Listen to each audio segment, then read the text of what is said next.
sebelum kita bahas hadisnya, saya sampaikan dahulu bahwa Salmonella dan Escherichia coli adalah kelompok Monera, ya, yaitu prokaryotik. Mereka adalah bakteri, ya, kelompok bakteri. Umumnya Salmonella dan E. coli ini dia mengganggu sistem pencernaan, ya. Sakit perut lah, diare lah. Walaupun ada beberapa kelompok Salmonella, misalnya kita kenal dengan Salmonella typhi, ya, penyebab penyakit tipes, ya, itu juga kelompok Salmonella. Tapi secara umum Salmonella dan E. coli itu dia mengganggu sistem pencernaan. Pada orang yang sehat pun, ya, pada orang yang sehat pun di kolon atau di usus besar kita punya itu bakteri coli, ya, tentunya dalam jumlah yang normal, jumlah yang wajar. Apa manfaat bakteri coli di dalam tubuh kita hari ini? Dia di sana berfungsi untuk pembusukan feses, ya, sehingga ketika kita makan daging, kita makan rujak, kita makan sayur-sayuran, ketika keluar melalui anus, dia sudah hancur. Kita nggak tahu lagi mana bayam, mana pisang goreng, ya, karena sudah ada pembusukan. Selain itu, sebenarnya kita juga ada simbiosis mutualisme dengan E. coli, karena dia juga menghasilkan vitamin K. Vitamin K itu juga baik untuk kita, terutama pada proses pembekuan darah.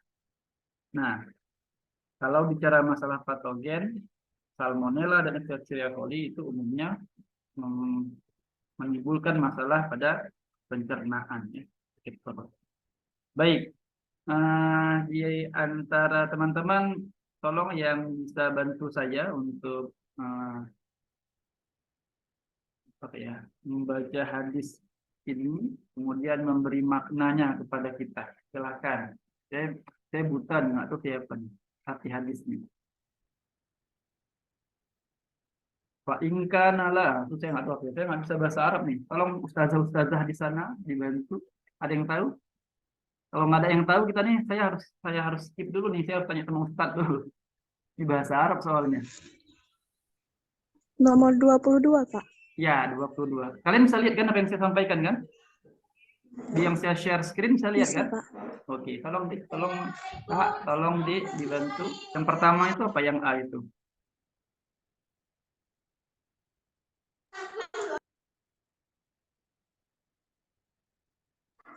Yang A terjemahnya, Pak.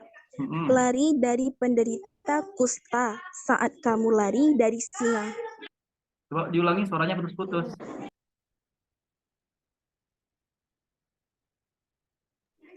Yang A terjemahnya, lari dari penderita kusta saat kamu lari dari singa. Maaf Pak kalau salah. Oke. Saya nggak bisa koreksi karena saya juga awam gitu, ya. Oke, tentang kusta, ya. Oke, terima kasih. Yang B, apa artinya? Yang B, tidak ada manusia yang mengisi wadah yang lebih buruk dari perut.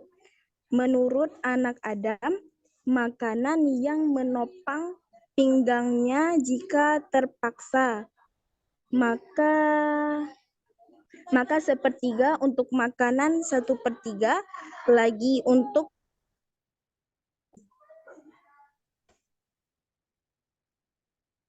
Oke, sudah ada gambaran sedikit. Yang C? Yang C, Allah tidak menurunkan suatu penyakit, melainkan menurunkan obatnya. Oke, itu masih umum sekali, ya. Yang C itu umum sekali. Yang D?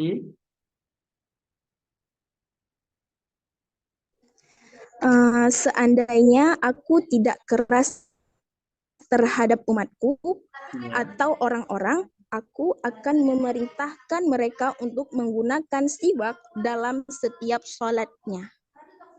Siwak itu kebersihan gigi, ya, menggosok gigi. Oke, dari penjelasan saya tadi terkait dengan Salmonella dan E. coli, dan dari bantuan kakak kita, siapa tadi namanya, Kak? yang tadi membantu saya menerjemahkan, siapa namanya?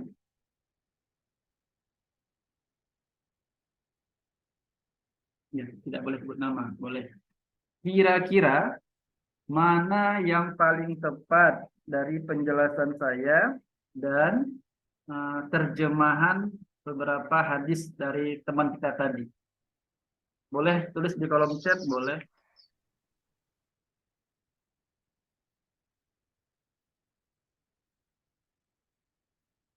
Penyakit kusta penyebabnya apa?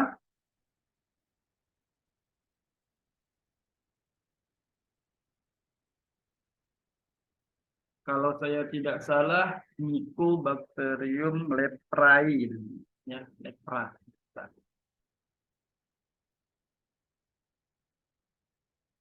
Ayo, yang mana jawabannya kira-kira? B, Pak. Ada jawaban lain? Tadi yang A tentang kusta, yang B tentang apa ya? Tentang perut ya, tentang wadah, tentang perut segala macam. Kalau yang C tadi tentang penyakit pasti ada obatnya gitu ya kira-kira ya. Kemudian kalau yang D tadi tentang siwak untuk gigi. Maka yang paling dekat kalau kasusnya adalah Salmonella dan Escherichia coli adalah yang terkait dengan penyakit perut ya. Maka jawaban yang paling tepat menurut saya BB ya. BB. Kita lanjutkan nomor 23 ya biar cepat ya. Ini tinggal 2 pertemuan lagi nih hari ini dan penyakit apa yang ditandai dengan menurunnya jumlah trombosit penderita?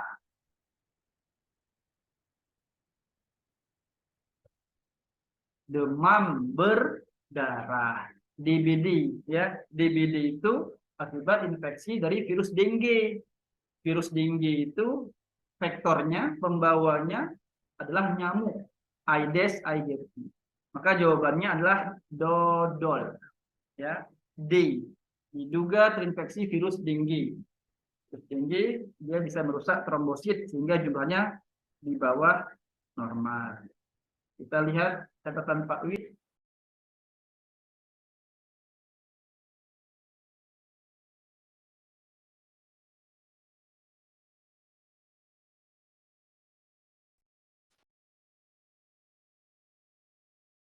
Ini tadi masalah hewan kurban tadi ya.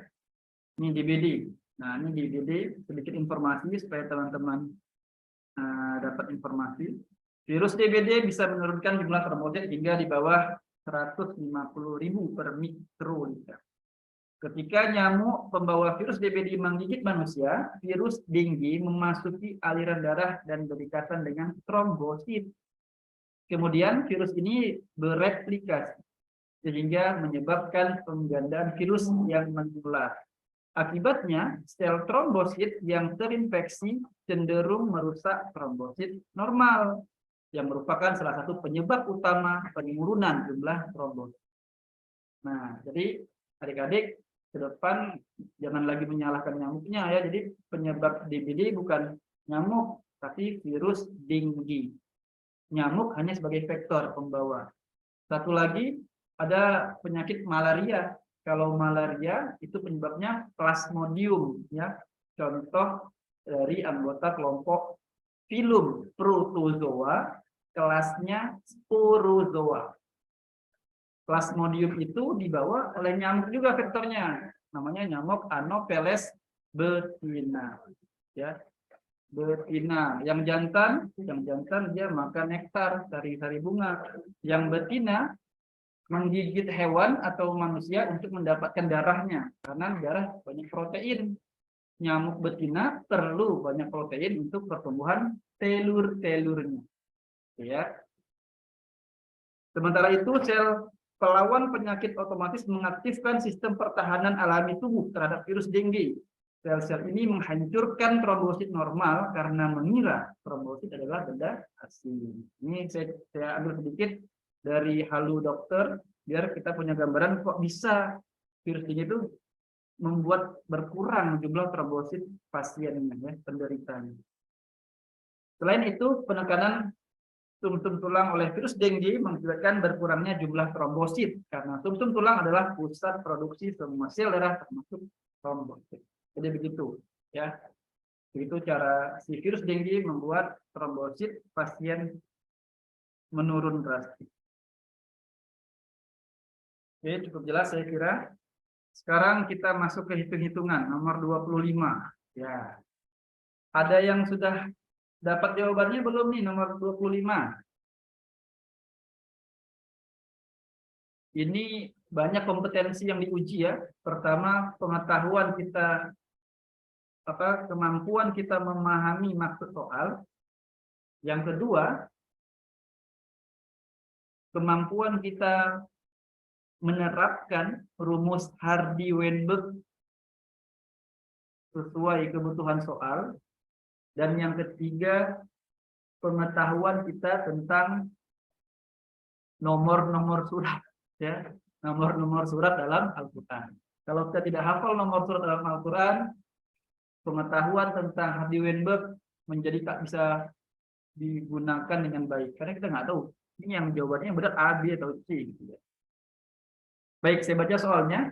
Bila pada suatu daerah terdapat 9 orang mengalami kelainan genetik untuk setiap 10.000 populasi penduduk,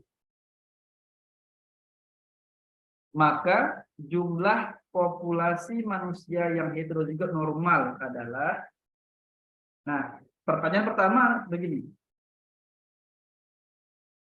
Kalau di sini disebutkan ada heterozigot normal, berarti yang menjadi penderita atau yang akan mengalami kelainan genetik itu yang homozigot resesif atau homozigot dominan.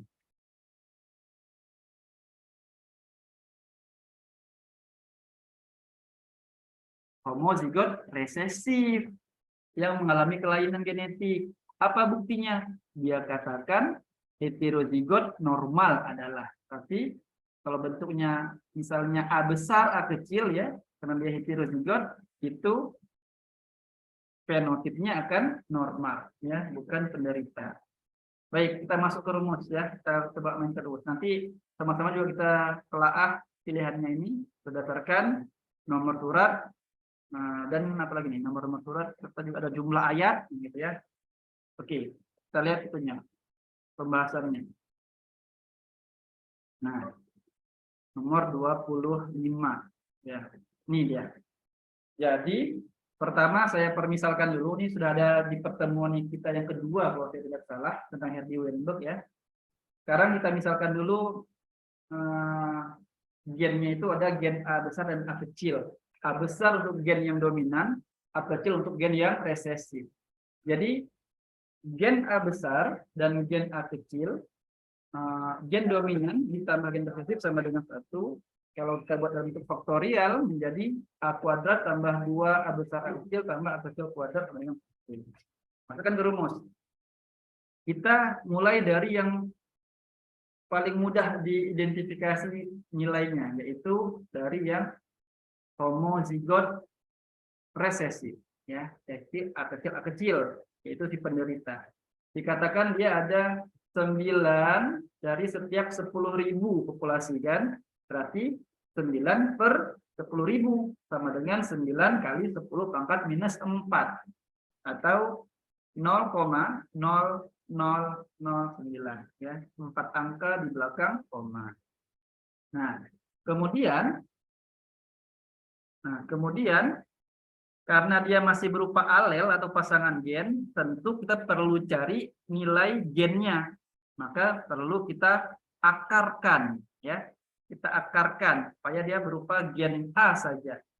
9 kali 10 pangkat minus 4 ini diakarkan ya, diakarkan hasilnya adalah 3 kali 10 pangkat minus 2. Setara dengan 0,03. Nah, kita sudah punya nilai, sudah dapat nilai untuk yang A kecil.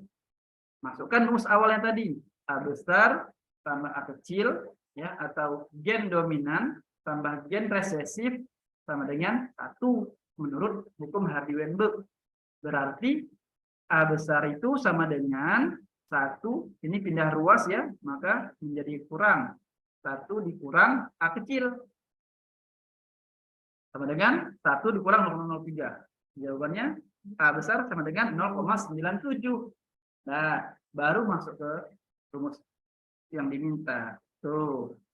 Sehingga ketika dia minta heterozigot normal, ya, ini berarti kan tadi A besar A kecil, ya, karena heterozigot ya, sama dengan, nah, duanya dari mana ini? Duanya dari rumus. Nah, ini dia. Tuh, ya, baik. 2A besar A kecil sama dengan 2 dikali A besar, 0,7 dikali A kecil, 0,03 sama dengan 0,0582. 0,0582 karena diminta berapa jumlah penduduk, kita kalikan dengan 10.000 ya. Yang tadi dia katakan setiap 10.000 orang kan. Maka kita kalikan 10.000 lagi. Dapatnya 582 orang. Nah, kemudian ini pilihan jawabannya nih. Karena saya tidak hafal, semalam saya buka lagi Al-Quran, saya cari berapa ya nomor surat Al-Qadar ya.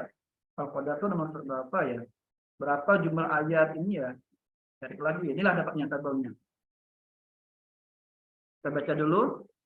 Dia bilang, A, setara dengan hasil kali antara nomor surat Al-Qadar dengan nomor surat Al-An'am. Hasil kali nomor surat Al-Qadar dan nomor surat Al-An'am. Nah, nomor surat Al-Qadar 97, Al-An'am 6 ya. Jadi 97 kali 6 dapatnya 582. Dan seterusnya ya, ini angka-angkanya berdasarkan arahan dari soal ya, nomor surat, kemudian jumlah ayat, sudah saya kali-kalikan semua ini hasilnya. Maka yang sama hasilnya adalah yang ayam 582 disamakan, maka jawabannya ayam. Nah, berarti jumlah populasi manusia yang heterozigot normal adalah setara dengan hasil kali antara nomor surat Al-Qadar dengan nomor surat Al-An'am. Jadi teman-teman, kalau cuma menghafal nomor surat dan jumlah ayat, tidak bisa menjawab soal ini. Maupun sebaliknya, jago tentang Hardy Weinberg, tapi nggak hafal jumlah ayat, nomor surat, tidak bisa kita menyelesaikan. Karena soalnya sudah terintegrasi ya. Jadi silakan Anda yang paling tahu kondisi Anda, saya lemahnya di mana, saya lemahnya di mana, pelan-pelan ditutupi kelemahannya supaya semakin siap menghadapi kompetisi sains madrasah. Nomor 26. Sudah bicara masalah datang bulan. Siapa yang mau jawab? Silakan.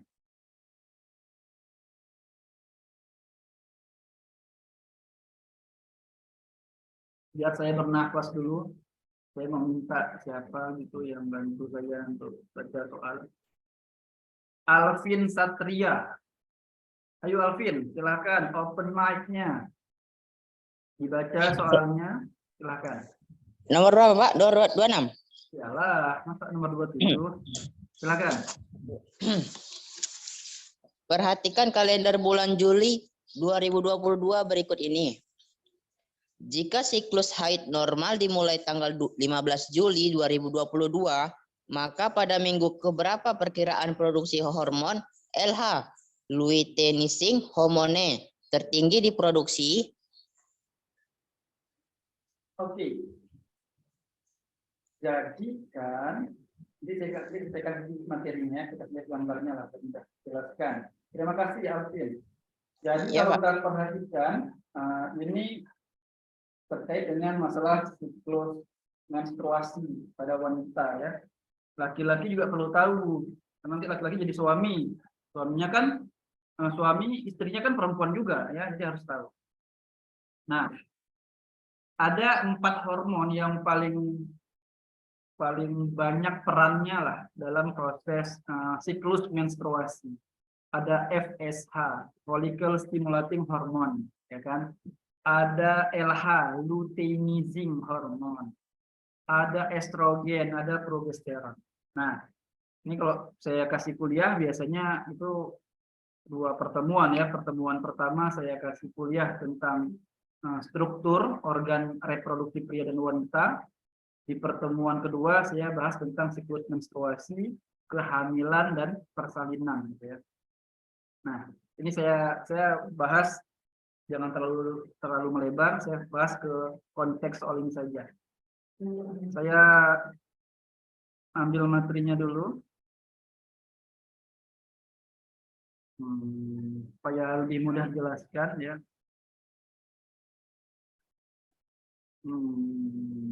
Karya materi aja sistem reproduksi sistem reproduksi manusia bagian 2. Nah, ini gambar ini bisa mudah melihatnya supaya kita mudah tervisualisasi. Nah, ini dulu. Ya, kita melihat duluan. Nah, ini adalah gambar dari indung telur ya. Indung, bukan induk. Indung telur atau ovarium. Jumlahnya sepasang, dimiliki oleh semua wanita normal. Ini adalah proses inilah nanti yang ujung-ujungnya memicu yang namanya menstruasi. Di sini ada folikel ya, folikel yaitu badan yang mengelilingi atau melingkupi dari sel telur. Sel telur terus berkembang sampai nanti dia lepas ya, namanya ovulasi. Nah, kita akan lihat ovulasi itu terjadi biasanya pada hari ke-14, dihitung dari hari pertama menstruasi. Jadi kakak-kakak, adik-adik, ibu-ibu yang misalnya dapat menstruasinya di hari ini, maka dihitung dari hari ini ya sampai 14 hari ke depan, itu nanti akan sampai ke masa ovulasi ya, lepasnya ovum dari ovarium. Apa konsekuensinya ketika terjadi ovulasi? Artinya ada sel telur matang yang siap untuk dibuahi.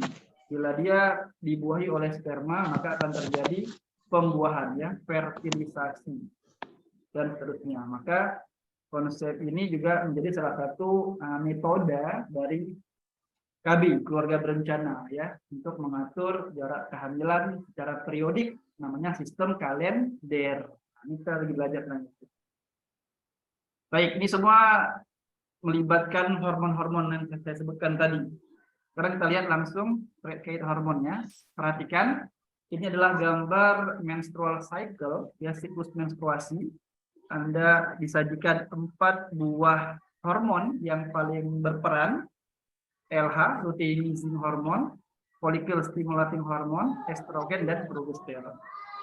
Nah, ini hormonal. Sekarang kita anggap di soal juga sama, dia adalah siklusnya normal. Jadi menstruasi siklus yang umum itu adalah siklus 28 hari, ya, 28 hari. Anda bisa lihat ini LH, ya, yang warnanya agak coklat ini, dia paling tinggi pada saat ovulasi. Ya, ovulasi. Jadi ovulasi itu dipicu oleh peningkatan jumlah hormon luteinizing hormon. Kapan itu terjadi? Perhatikan nih. Tarik garis ke bawah pada hari ke-14. Ke-14 dihitung dari hari pertama menstruasi. Jadi kita tinggal hitung aja tadi di soal. Dia datang bulan pertama hari apa? Tanggal berapa? Hitung 14 hari kemudian. Dapatlah jawabannya. Saya kembali ke soal tadi ya. Nih, dia bilang nih kalendernya. Jika siklus normal dimulai, kan? Dimulainya tanggal 15. Ini dia, tanggal 15 Juli.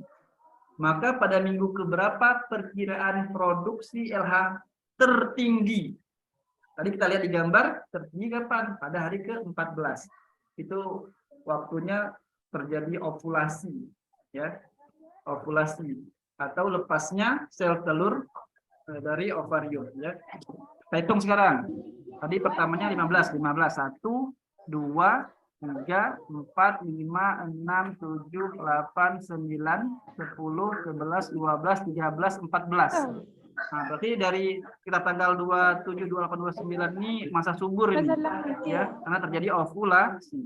Nah, ini minggu keberapa? Kita hitung nih, 1, 2, 3, 4. Minggu keempat, ya.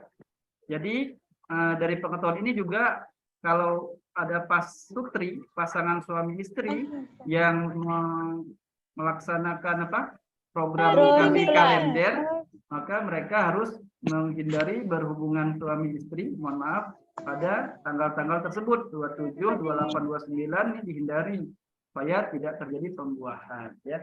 Karena perlu juga mengatur jarak kelahiran agar ibunya sehat, bayinya selamat. Pesan dari BKKBN. Jawabannya dodol, ya. Ini hari Jumat ya. Kita sampai jam berapa sih? Saya nggak tahu jadwalnya.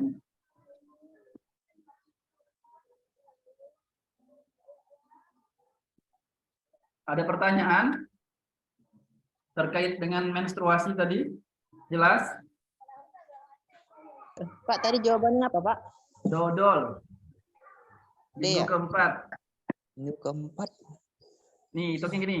1, 2, 3, 4. Karena hari ke-14-nya itu adalah di tanggal 28. Nah, ini di sekitar sini. Ini artinya dia minggu keempat. Minggu keempat bulan Juli. Minggu pertama yang ini minggu pertama. Ini minggu kedua. Minggu ketiga, minggu keempat.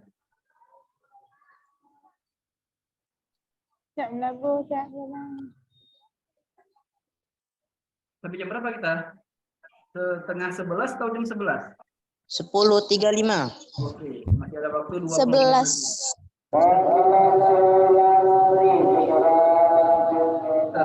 Jadi soalnya jadwal kita ruang Zoom-nya ini akan dipakai selama kelas lain. Jadi tidak boleh kelewatan nanti. Berapa kita lihat sebentar ya. Sampai 10.35. Kita tadi mulainya 9.20 di jadwal, kemudian selesai 10.35. Ada waktu, masih ada waktu kita lanjutkan. Nih, ini bahasa Inggris ya. Bahasa sudah selesai, sekarang bahasa Inggris. Mistakes in the sitting position. Nah, kesalahan pada posisi duduk ketika muslim tasyahud ya. Ini sepertinya tasyahud akhir yang paling kentara ya, karena posisinya agak miring ya. Dapat trigger, dapat memicu terjadinya joint disorder, artinya kelainan dari sendi ya. The most likely things to happen are, nah, kelainan sendi apa yang paling mungkin terpicu kalau kita salah dalam duduk tasyahud akhir atau awal. Kalau awal namanya duduk iftirash, kalau tasyahud akhir namanya duduk tawarru. Kalau nggak salah, saya pun dengan keterangan Somad. Nah, kita lihat ya apa itu kifosis, loroskoliosis. Ini saya kira materi SMP sudah ada itu. Kita lihat sedikit saja, perhatikan. Ya, ini ya. Nah, tolong mikrofonnya di mute dulu supaya suara berisik tidak masuk ke ruang kita. Ayo, siapa yang itu ada suara sekolah.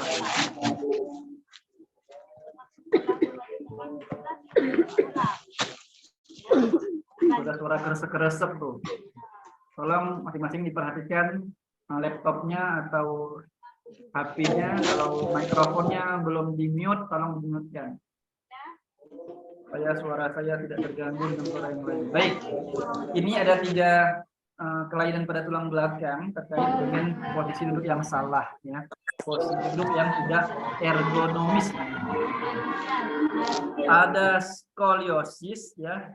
Skoliosis gampang kita tandai, dia hanya tulang punggung, ya, kolumna vertebralisnya itu melengkung ke kiri atau ke kanan, ya, dia ke samping, itu namanya skoliosis. Ada bongkok Bongkok itu kifosis. Anda perhatikan, kifosis itu dia tulang punggungnya dia membengkok ke belakang. Ya. Jadi dia jadi bungkuk, si bongkok, kayak bongkok. Gitu. Kalau lordosis, dia seperti huruf S badannya ya, seperti bebek, seperti huruf S kayaknya. Nah, jadi bengkoknya itu lebih di bagian dekat pinggang. Nah, kalau dalam posisi berdiri seperti ini, kalau dalam posisi duduk, nah seperti ini dia, skoliosis ke samping, lordosis seperti huruf S ya. Kalau kifosis dia bungkuk seperti ini. Kira-kira, silakan dianalisis, kalau posisinya tasyahud dan salah posisi duduknya, kelainan tulang yang mana yang paling berpotensi diderita?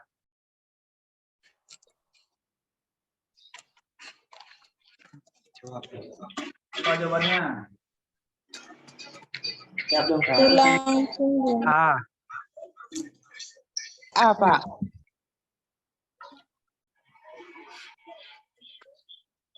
Jadi bongkok dia.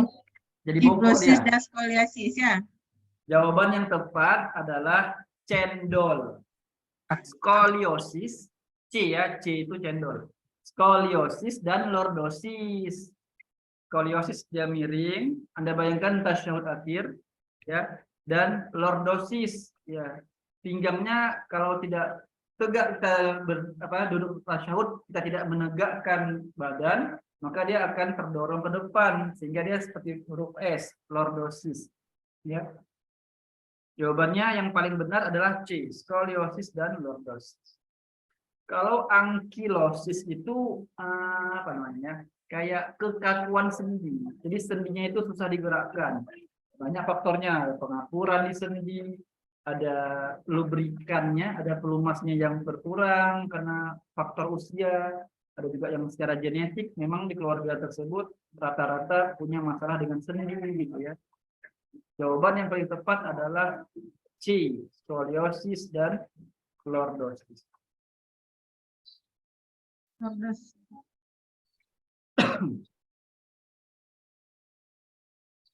Ini udah bahasa Arab semua nih. Oh ya, tadi kita jadi ngomong apa? Mau jawab yang kambing tadi ya, kelewatan tadi karena tidak bisa share screen. Nah, nih kambing.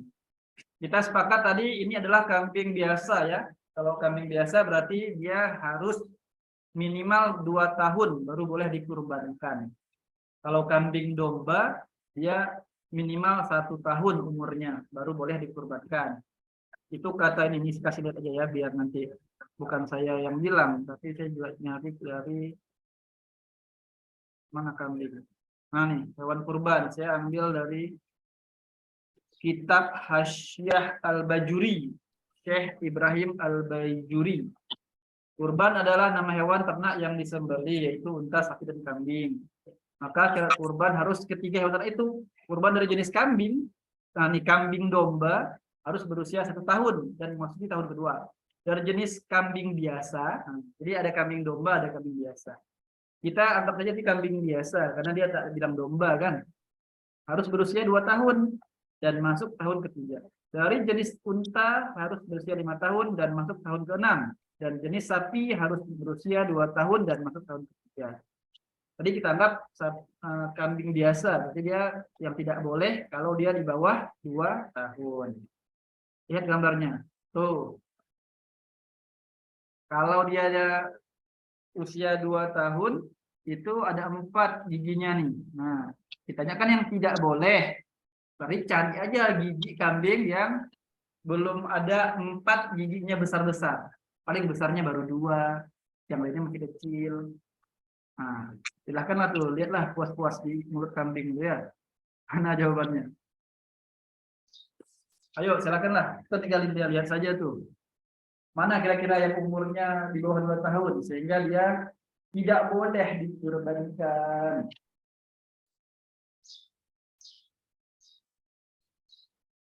Jawablah kalian diam-diam. Yang A.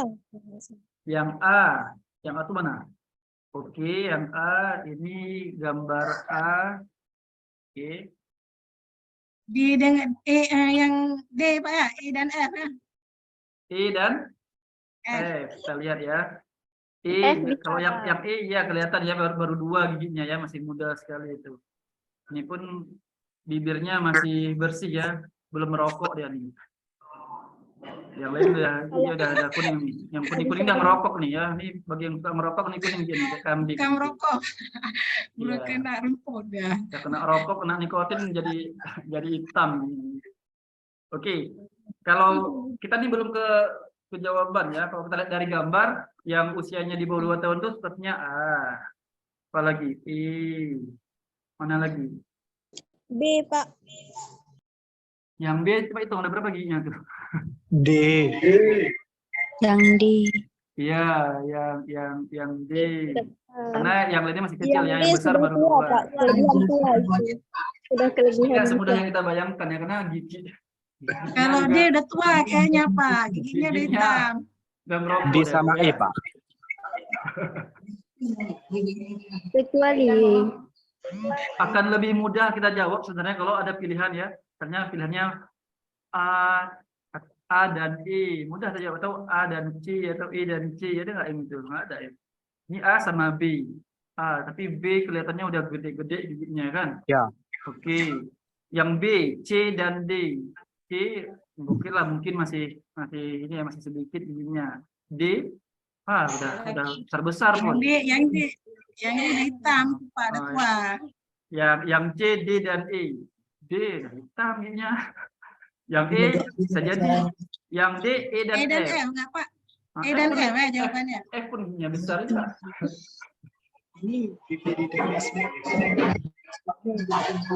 kalau misalnya F itu Pak sudah tua. Ulang, F udah besar giginya kan? Atau kita pilih jawabannya yang F. Yang F itu kita pilih, kita buat saja A sama E atau E sama C. Nggak ada pula pilihannya ya. Jadi itulah. Yang paling penting dari sini adalah, walaupun kita masih bingung nih, mana yang lebih tepat ya kalau dari jumlah gigi, paling penting konsepnya adalah kita sudah tahu bahwa kalau dia berumur di bawah 2 tahun, maka gigi serinya yang besar itu harus kurang dari 4. Jadi yang di depan itu harus kurang dari 4. Itu poinnya. Ya. Kalau untuk menjawab soal ini, kita pasti banyak khilafiah nih, karena dia pasangkan dengan yang besar yang kecil, yang besar yang kecil. Jadi susah. Sebentar, coba kita lihat mana yang paling tepat di antara pilihannya. A sama D, A benar. D juga lumayan besar, sebentar. C sama D. C kecil, nanti agak hitam sedikit. Yang C, D sama E. D sama E benar. Kalau D ini meragukan. Tapi D sudah 2 kali disebut ya. Kalau lihat pola kunci jawaban, biasanya dia untuk mengecoh sering muncul itu. Yang D, E, dan F. E dan F. Kalau jawaban saya ya, ini boleh tidak setuju. Kalau saya cenderung ke jawabannya C. Gambar D dan gambar E. Kalau saya ya. Kalau kambing saya, ini kambing orang. Mana kambing orang suka orang pula ya. Begitu. Yang penting konsepnya aja. Yang penting konsepnya aja kita harus tahu. Itu aja. Semoga ke depan gambarnya lebih jelas sehingga kita lebih mudah untuk melihat giginya itu yang mana itu yang kelihatan.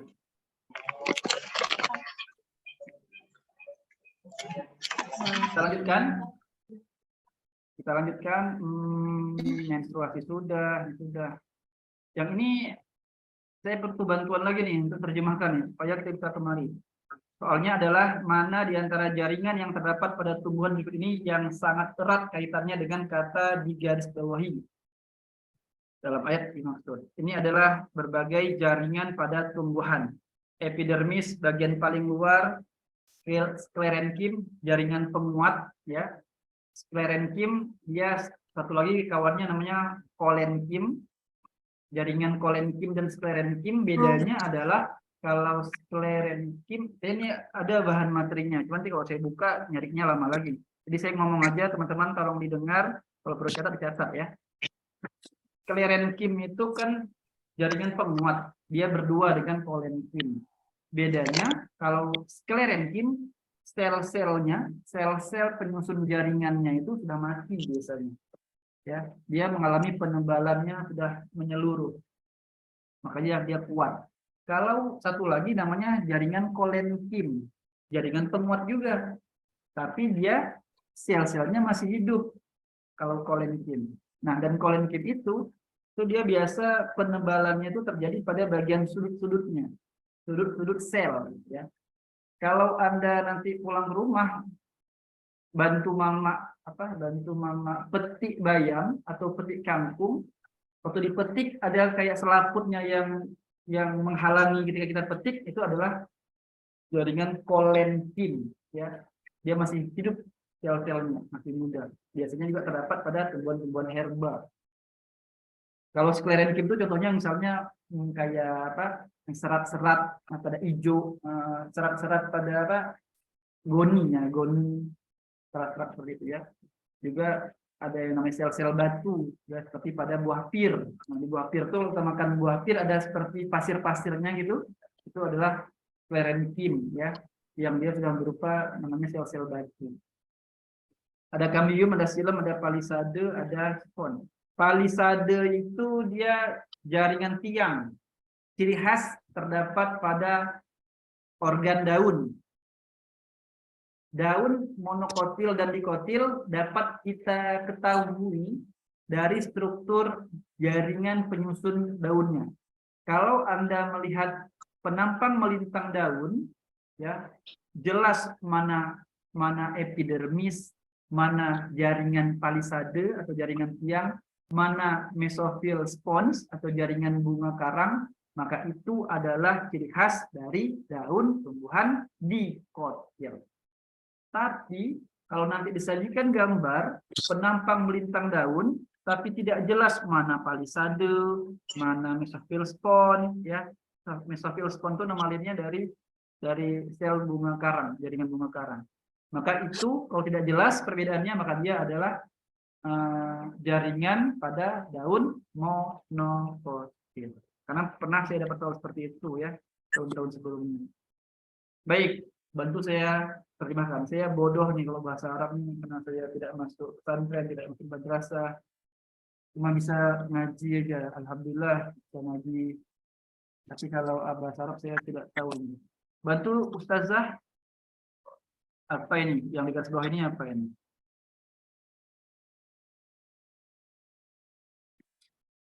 Nomor berapa, Pak?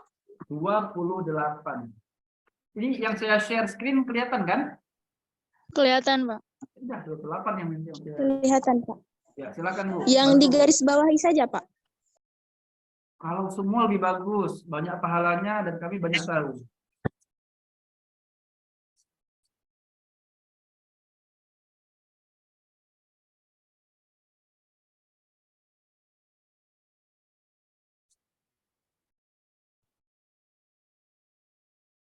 Silahkan. Maaf, Pak. Lumayan susah semuanya. Fi'il mudhari'nya kurang pas. Ya. Tenang saja, tidak usah buru-buru. Kami setia menunggu. Nanti baru bagian kita untuk bagian kami nanti untuk menarik kaitannya, gitu ya.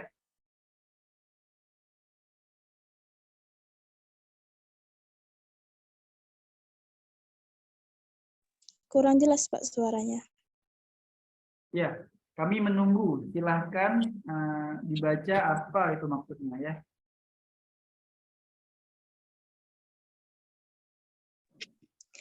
Khadiran nukhriju minhu jabban mutarakkiban. Artinya, hijau kami bawa di antaranya biji-bijian yang tumpang tindih dan dari pohon palem. Yang di garis bawahi aja, karena dia minta yang di garis bawahi biar tidak bingung kita nanti. Coba. Iya, Pak, yang di garis bawah. Coba sekali lagi yang di garis bawahi aja apa artinya? Hijau kami bawa di antaranya biji-bijian yang tumpang tindih dan dari pohon palem. Itu arti dari sampai mutarokiban itu ya. Kalau sampai mutarokiban aja apa artinya? Sepanjang itu tadi memang artinya. Iya, Pak, sampai mutarakiban itu. Mutarakiban itu pohon palem. Oh gitu. Sebelumnya tadi apa? Ada dia bilang apa? Hijau ya. Hijau. Iya, Pak. Coba ulangi, hijau.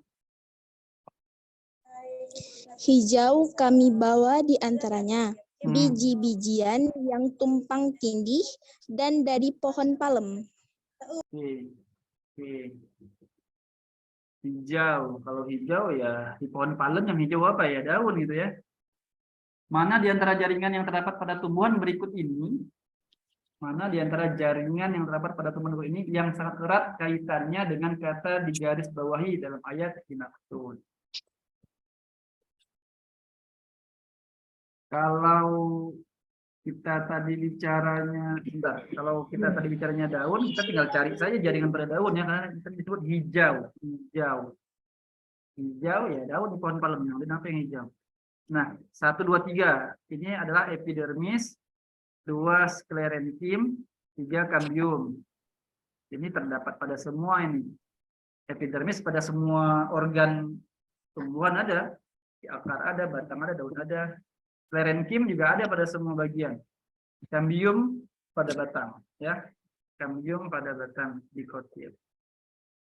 4 silem, silem juga ada pada akar, batang dan daun. Palisade ini ciri khas pada daun. Spongi juga pada daun, ya. Tadi tentang jaringan bunga karang, jaringan spon. Sebentar, kita berarti harus menganalisa dari pilihan yang ada.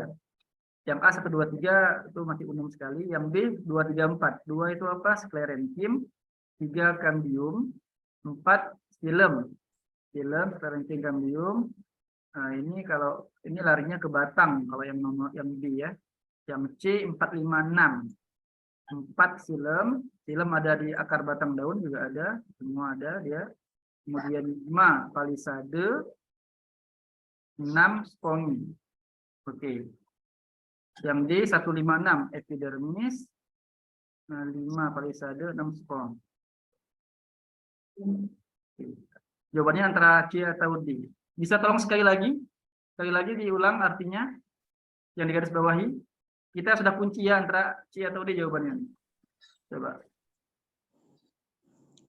Hijau kami bawa darinya biji-bijian yang tumpang tindih dengan dari pohon palem. Oke. Dalamnya. Saya cenderungnya ini arahnya dia ke daun mau bicaranya. Karena kalau 156 yang D itu dia khas untuk apa? Untuk daun karena ada palisade, ada spon. 56 itu epidermis juga ada di daun.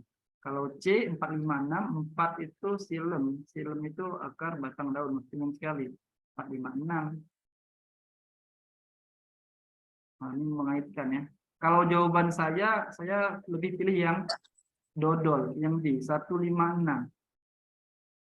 Dia bicara organ daun.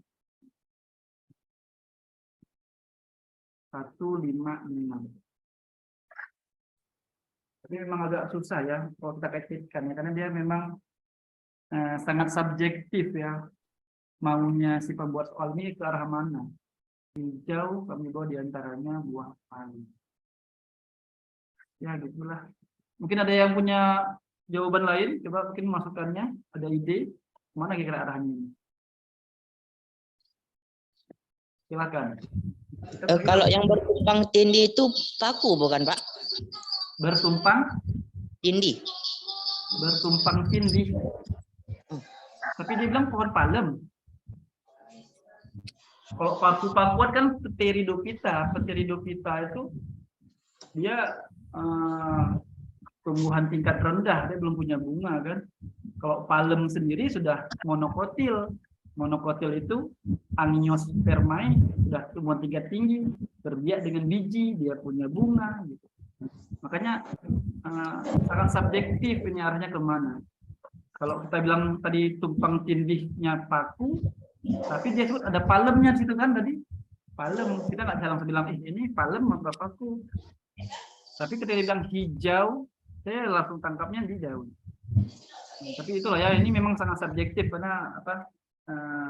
Ada banyak hal yang bisa kita kait-kaitkan. Coba lihat soalnya, yang sangat erat kaitannya, kan?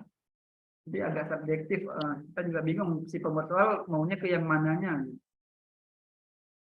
Tapi unik juga tadi ketika ada yang bilang apa tumpang tindih itu paku. Maksudnya apa tuh ya? Tumpang tindih itu paku. Kita lewat dikit nggak apa-apa ya. Kita lewat-lewat sedikit. 5 menit lagi kita berhenti ya, nggak apa-apa ya. Bang, mengapa tadi abang bilang tumpang tindih itu paku? Saya juga baru dengar tumpang tindih itu paku. Ciri khas tumbuhan paku apa? Daun muda menggulung. Ya. Ada paku tanduk rusa, ada paku berbentuk hati, ada paku purba, ada paku ekor kuda. Ya. Oke, jadi kalau saya jawabannya, saya arahnya kayak ke bidang hijau tadi, arahnya ke daun. Tapi nggak tahu lah maksudnya kemana nih si pembuat soal ya. Yang penting teman-teman tahu dulu berbagai jaringan ini terdapatnya di mana dan apa fungsinya. Yang tadi sudah saya jelaskan. Tinggal nanti kemampuan teman-teman pada soal yang berbeda mengaitkan arti dari apa yang digarisbawahi dalam bahasa Arab.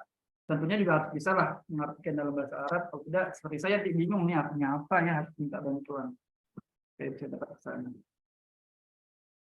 Ini masih banyak ini sebenarnya ya. Minggu besok lah ya, semoga besok lancar kita bisa bahas lebih cepat. Ini ada sistem saraf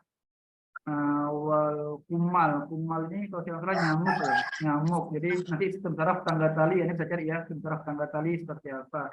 Mana yang sistem saraf tangga tali di sini. Kemudian ini tentang lapisan kulit ya. Lipid hipodermis yang jadi nanti kan saya besok bisa lebih cepat